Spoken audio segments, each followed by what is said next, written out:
To je projekt koji je još 2019. pokrenut od strane Drage Hedla i Hrvoja Zovka, film o Josipu Rajhlu Kiru i o tome šta je prethodilo njegovom ubojstvu tih zadnjih recimo godinu dana, društveno-političkoj situaciji u Osijeku i zapravo tome kako je došlo, kako se uopće moglo dogoditi da se tako nešto dogodi i kako je uopće došlo do tog početka rata.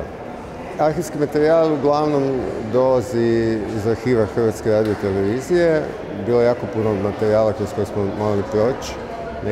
Neki dio tog materijala je bio katalogiziran i pretraživ, neki nije.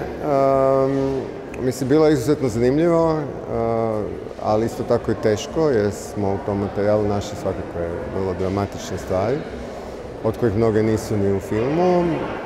Dosta toga ima što nije nikad viđeno. Našli smo 10-ak minuta snimljenih par kilometara od mjesta zločina, neposredno nakon zločina.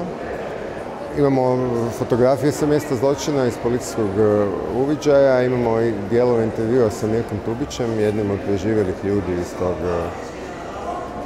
kobnog stojadina na koji je pucano, koji isto nisu nikad prije viđeni.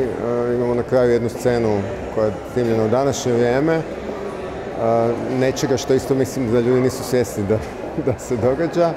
A i još ima nekih materijala za koje zapravo ne znamo da li su viđeni ili nisu, kao što je recimo intervju sa mladim hrvatskim vojnikom koji je bio u onom tenku koji je pregazio onog slavnog Fiću na ulicama Osijeka.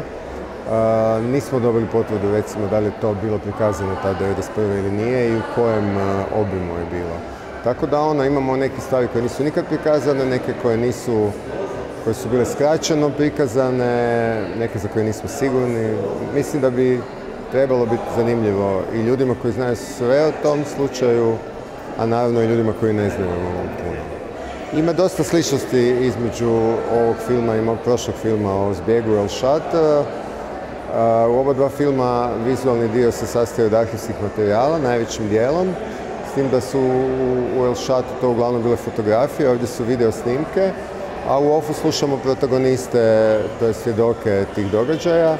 U El Shatu ih je bilo nešto više, 7 do 8, ovdje ih ima 5, ali postupak je zapravo dosta sličan. Ali ovaj film je bio neusporedivo teži zato što sa sobom nosi cijelu tu težinu te epizode. Nisu svi ljudi kojima smo pristupili bili voljni pričati o toj temi. Neki nisu htjeli pričati javno, neki nisu htjeli pričati uopće. Tako da on je bio emocionalno definitivno teži za napraviti nego možda tehnički. Ali što se tiče samih postupaka, zapravo je to bio dosta sličan postupak.